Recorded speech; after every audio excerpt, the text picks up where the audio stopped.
welcome to you all at home. Both McLaren start on the medium, feeling strong ahead of the race.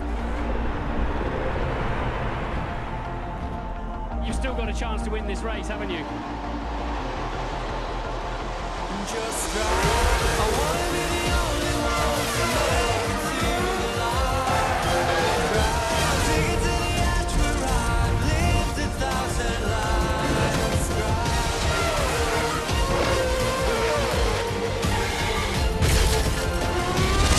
I'm on boxer.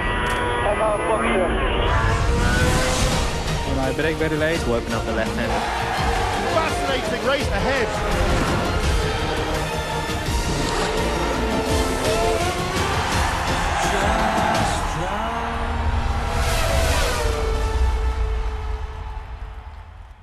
Hello from Jerez on the final day of the first test. The time for teams to finish those pre-season foundations. For some, progress has been smooth.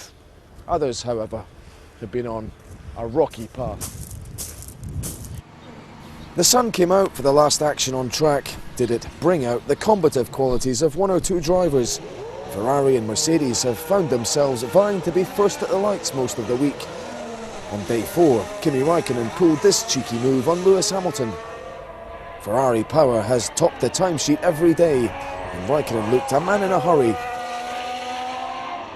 albeit occasionally balked by slower cars. Those included Jenson Button's McLaren. It was a stop-start day for him. Last to leave the garage, he promptly stalled. He'd get back out sporadically, was generally around 6 seconds off the pace, and had to deal with what the team termed small, annoying problems. One of them, a fuel pump failure, ended his day after 35 laps. Lewis Hamilton was pushing for mileage rather than times, and eventually brought up his century, taking Mercedes' total to 516 for the week. Well, Lewis, it was a long day at the wheel, and it sounds like you used every available minute. Did you get everything you wanted out the car today? Yeah, I mean, of course we always want more laps, but we did it's been pretty amazing this week to see just how reliable the car's been and how much mileage we got. I think Paddock said it's one of the highest we've ever had in 1 week. No, it can be maybe a little bit dull. You alluded to that on day 1, but is it all absolutely necessary? Of course. This is where you prove out the car. In terms of the Ferrari, they've made a lot of headlines over the 4 days here. A lot of your fans will be thinking, oh, has he got a bit of a battle on his hands with them? I think you ran behind Kimi for a bit today. What have you made of them?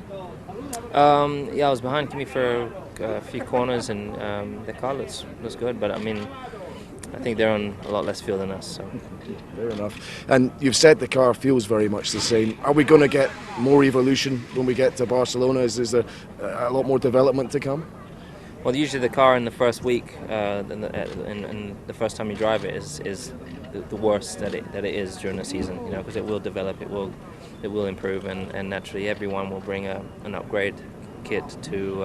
It's usually around second Barcelona probably, which then takes on to the first race. So it will continue to get better, and on these days it's got better. Every time we learn. So just finally, and I remember before last season you said you wanted the team to come back, having not had too heavy a Christmas, and to be full of determination to win the championship. You did that. Do you sense the same determination around you in the garage? I really do, which is I mean, it's great to see. The guys are just energized. I know the guys back at the factory particularly are really, really enthusiastic and keen. They love what they experienced last year, and they want to do it again, and we do it together. Daniel Kvyat suffered an early ERS problem, but went on to complete 64 laps altogether to mitigate his lost running on Monday. Not been the easiest of weeks for you. How do you assess your time on the track today? I think it's been a very productive day all in all for us, so we can pick up very good points from today. Hopefully, every lap counts, every lap is important, and today we've managed a few laps so far.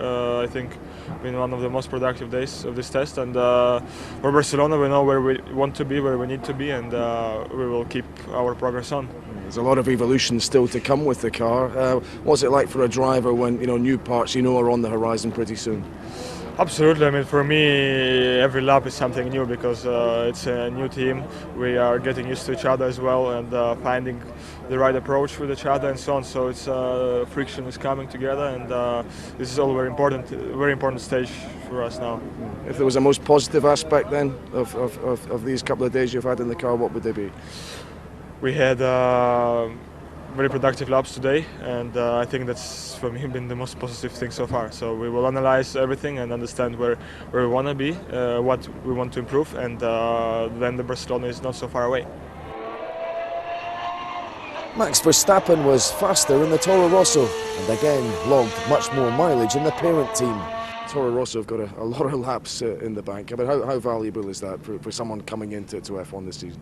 Yeah, for sure for us, but not only for us, also for the team. I think it's very good. They have a lot of data, and that's good. When we go to Barcelona. Yeah, because there's anxiety about the Renault power unit because they had a tough start to last season, but it seems pretty solid, certainly in this team.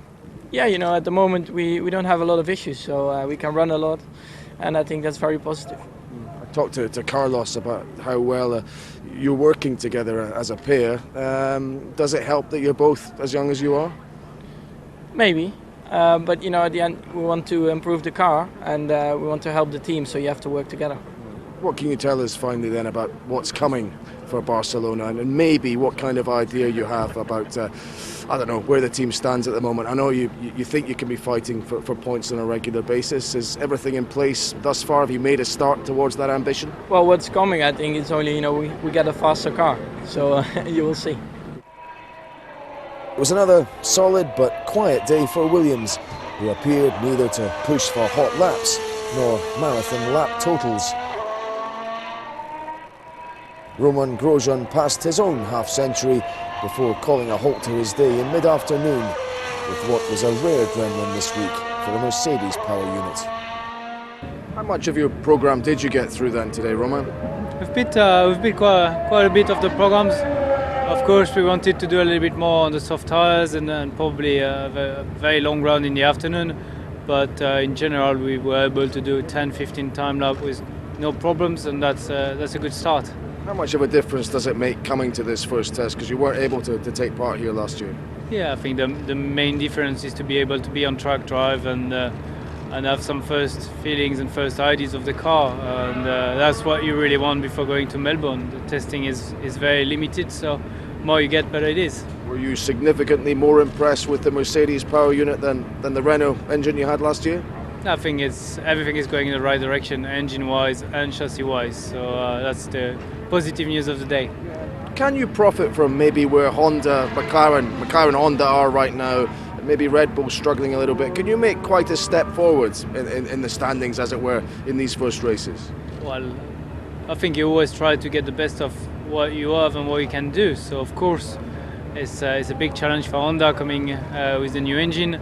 It seems that Red Bull's got few problems, but they had last year and they were straight there. So we're gonna do everything we can, score as many points as we can, and see. Ferrari continued to hog the top of the timesheet. Raikkonen's mark, the best of the week by 2/10 from Sebastian Vettel, albeit he set it on soft tyres rather than Vettel's mediums. Bottom of the pile again, McLaren are confident their simulator data means they'll be much more competitive once their Honda engine operates nearer full power. So it has been an entertaining watch, and as F1 leaves Jerez, there is so much still for us all to mull over. Have Mercedes been concealing their hand? Have Ferrari really made so much progress? Can Red Bull and Renault eventually get things right? Can McLaren Honda get it together?